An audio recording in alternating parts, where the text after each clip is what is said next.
Orient bell tiles studio से आप देख रहे हैं एबीपी न्यूज। नमस्कार, मैं हूं संदीप चौधरी। आज सीधा सवाल में हम बात करेंगे बिहार की। जी हां, बिहार जहां पर चुनावी तैयारियां अब गर्माती दिखाई दे रही हैं। और चुनाव की अगर हम बात करें तो पिछले 2 दशक 20 साल से बिहार की राजनीति कुछ लफ्जों, कुछ मुद्दों के इर्द गिर्द ही घूमती दिखाई दी है। 20 साल से नीतीश कुमार मुख्यमंत्री हैं, 9 बार बाकायदा शपथ ले चुके हैं। और वो किस बिना पर आए थे बिहार में? जंगल राज खत्म करेंगे। लालू राबड़ी राज को जंगल राज बताया गया और वो बुरे दिन थे, इसमें भी कोई शक व शुबा नहीं हो सकता। पर 20 साल हो गए हैं, वो जंगल राज लगातार याद भी दिलाया जाता है और साथ ही साथ ताल ठोकी जाती है सुशासन की। बिहार में बहार है, नीतीश कुमार है। और लोग, बिहार की जनता हाथों हाथ इस बात को लेती भी थी, इस नारे को। लेकिन अब इस नारे की थोड़ी कलई भी उधड़ने लगी है क्या? और यह मैं किस लिए कह रहा हूं? पिछले 24 घंटे में ही बिहार में 2 ऐसी वारदातों को अंजाम दिया गया है कि आम आदमी, आपकी आत्मा तो सिहरेगी ही, लेकिन राजनीति जबरदस्त गर्मा गई है। एक कारोबारी राजधानी पटना के बीचों बीच वीआईपी इलाके में मकान कनपट्टी पर बंदूक रखकर उनकी हत्या कर दी जाती है और 200 मीटर दूर एसएसपी का आवास पुलिस को आने में 2 घंटे से ज्यादा लग जाते हैं। बिहार में बहार है, नीतीश कुमार। और सिवान में तो तलवारें लहराते हुए वर्चस्व की लड़ाई होती है। 3 लोगों को सरेआम, सरेराह काट दिया जाता है, तलवारों से हत्या कर दी जाती है। तस्वीरें इतनी विभत्स कि हम उन्हें मजाक करने पर मजबूर हो रहे हैं। 4 लोग गंभीर रूप से जख्मी हैं।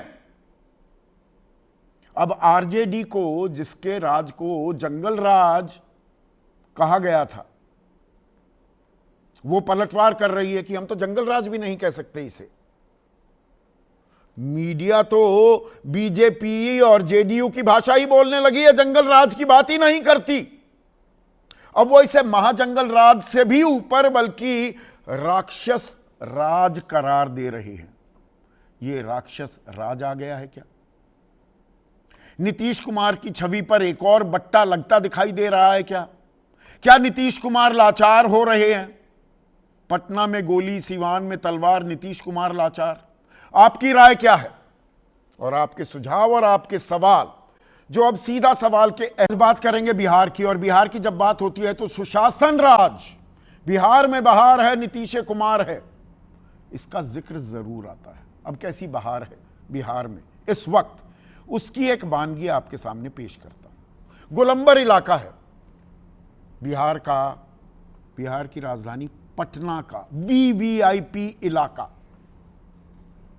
अब यहां पर एक घर, इस घर से पटना डीएम का आवास 250 मीटर, पटना एसपी का आवास 200 मीटर, गांधी मैदान थाना 300 मीटर और IG SSP senior superintendent of police का ऑफिस, दफ्तर 1 किलोमीटर की दूरी पर। अब एक कारोबारी, मशहूर कारोबारी बिहार का, गोपाल खेमका, वो देर रात अपने घर आता है, क्लब से आ रहा था, गाड़ी से उतरता है, वहां घात लगाए एक अपराधी, एक बदमाश पहले से ही मौजूद था। कनपट्टी पर पिस्तौल तानता है और धाएं, हत्या कर देता है कारोबारी की और वहां से फरार हो जाता है। घर वाले कह रहे हैं 200 मीटर की दूरी पर जहां एसपी का आवास है, वारदात को जहां अंजाम दिया गया, 200 मीटर की दूरी, 2 घंटे तक पुलिस नहीं आई। 2 घंटे! इतनी तत्पर है, इतनी तेज है, इतनी प्रोएक्टिव है बिहार की पुलिस, वहां का शासन राज। और जो ये व्यापारी है, दरअसल इनके बेटे की 2018 में हत्या कर दी गई थी। इनकी जान पर खतरा वैसे ही पहले से था।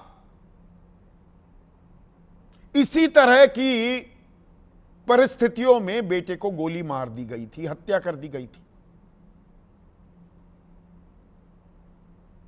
ये एक तस्वीर। अभी इसके बारे में थोड़ी और जानकारी मैं आपको दूंगा। दूसरी तस्वीर, सिवान इलाका, मलमलिया मोड़ पर खुलेआम तलवारें लहराई गई।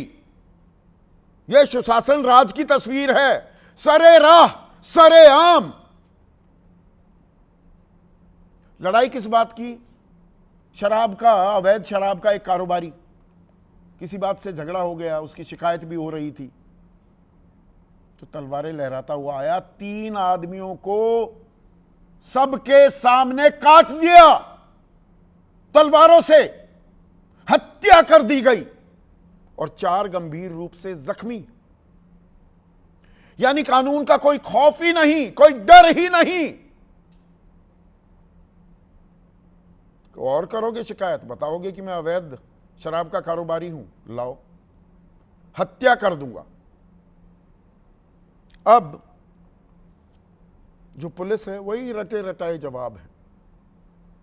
और पुलिस से पहले जो उप मुख्यमंत्री हैं विजय सिन्हा, उनका बयान सुनवाता हूं कि हम सख्त कार्रवाई करेंगे, पहचान करेंगे। ये डीजीपी भी कह रहे हैं, जरूरत हुई तो एनकाउंटर करेंगे, बुलडोजर भी चलाएंगे। 2 घंटे तो आपके अधिकारियों को आने में लग गए, 200 मीटर की दूरी पार करने में, तय करने में। बुलडोजर चलाएंगे। अब एनडीए के अहम घटक, केंद्र में केंद्रीय मंत्री चिराग पासवान, वो कह रहे हैं कि यह तो बहुत ही चिंताजनक विषय है। ना मैं इस प्रश्न से भागने का प्रयास करूंगा, ना ही हमारी सरकार को भी करना चाहिए। अगर एक शहरी इलाके में खुलेआम इतनी बड़ी घटना को अंजाम दिया जाता है तो वहां पर व्यवस्था अगल बगल है, थाना बगल में है, बड़े अधिकारी हैं। यदि इस तरह के इलाके में इस तरह की घटनाएं घटती हैं तो यह गंभीर विषय है। मुख्यमंत्री अब समीक्षा बैठक कर रहे हैं, पर मुख्यमंत्री को मालूम भी है कि हो क्या रहा है प्रदेश में। अब ये सवाल खुलेआम पूछे जाने लगे हैं, क्योंकि सुशासन बाबू एक ऐसी छवि बनाई गई थी नीतीश कुमार की। सिर्फ 1 महीने के आंकड़े आपके सामने पेश कर रहा हूं, ये तो कल की बात है। 3 जुलाई को ये दो जो घटनाएं मैंने जिक्र किया, 3 जुलाई को मोतिहारी में नाबालिग से रेप की वारदात को अंजाम दिया जाता है। 18 जून को लखीसराय में पंचायत मुखिया और सहयोगी की गोली मारकर हत्या कर दी जाती है। बेतिया में प्रेग्नेंट महिला से गैंग रेप की वारदात को अंजाम दिया जाता है। 14 जून को नालंदा में 2 लोगों की गोली मारकर हत्या कर दी जाती है। 3 जून को गया में डॉक्टर पर हमला। 28 मई को दरभंगा में स्कूल जा रहे शिक्षक की गोली मारकर हत्या। बहुत लंबी फेहरिस्त है। अब आरजेडी कह रही है कारोबारियों की हत्या हो रही है, लेकिन हम जंगल राज भी नहीं कह सकते, पर वो अब इससे आगे जा रही है। वो कह रहे हैं इसे राक्षस राज, महाजंगल राज नहीं कहा जाएगा तो और क्या कहा जाएगा। एक भी क्षण कुर्सी पर नहीं रहना चाहिए नीतीश कुमार को, लेकिन सत्ताधारी गठबंधन में और घटक हैं। चिराग पासवान तो बोल रहे हैं, बाकी बिल्कुल चुप्पी साधे बैठे हुए हैं। पप्पू यादव वो पहले पहुंच गए पुलिस से, 2 घंटे लगे पुलिस को। पप्पू यादव को भी जानकारी मिली तो वो पहुंच गए, संवेदनाएं भी जाहिर करने, हालचाल पूछने की भाई हुआ क्या, पता तो लगे। वो कह रहे हैं बिहार अपराधियों का अभयारण्य बन गया है। एक जू बन गया है। और किसी न किसी रसूखदार आदमी ने तो इस हत्या का सूत्र बांधा है, सूत्रधार है, क्योंकि यहां पर पहले गोपाल खेमका के बेटे की भी हत्या की गई थी। तो ये बिहार में हो क्या रहा है? और बिहार पर आरोप लगा रही है कांग्रेस कि 2005 से 2022 के बीच अपराध में 323%, 3.25 गुना अपराध बढ़ गया है। 17 सालों में 53,000 से ज्यादा हत्याओं को अंजाम दिया गया है। बिहार को भगवान भरोसे छोड़ दिया गया है। ऐसा है क्या? आरोप प्रत्यारोप किस तरह से लगाए जा रहे हैं, उस पर एक नजर डालिए। बिहार में अपराधियों का तांडव है और भ्रष्ट अधिकारी जब तक घूसखोरी करते रहेंगे, घूस ले लेकर के ट्रांसफर पोस्टिंग करते रहेंगे, जब तक परफॉर्मर अधिकारी नहीं आएगा तब तक काम होने वाला नहीं है। इस सरकार में कोई कार्रवाई, कोई सुनवाई नहीं। ये महाजंगल राज है। जो घटना के बाद त्वरित कार्रवाई नहीं किए हैं उन लोगों पर सरकार संज्ञान लेगी। कौन है ये लोग, कैसे? उनका संज्ञान सरकार जांच कर रही है, उच्च स्तरीय पदाधिकारी भी जांच करेंगे। अपना बुलडोजर वाली बात कहेगी जो दोस्त। निश्चित तौर पर बुलडोजर चलेगा, इनकाउंटर भी होगा, संपत्ति भी जब्त होगी। खुले आम इतनी बड़ी घटना को अंजाम दे दिया जाता है जहाँ पे व्यवस्था सब अगल बगल है, थाना बगल में है, बड़े बड़े अधिकारी आसपास रहते हैं। अगर इतने पॉश इलाके में अगर इस तरीके की घटना घट रही है तो ये बहुत अत्यंत गंभीर विषय है। ऐसे में आज का सीधा सवाल, पटना में गोली, सिवान में तलवार, नीतीश कुमार, यही बिहार की बहार है और बिहार में बयार है। जंगल राज खत्म, यही तो वादा करते आए हैं पिछले 20 सालों से और डर भी दिखाते आए हैं। खत्म हो गया, क्योंकि दरअसल क्या, राक्षस राज शुरू हो गया है।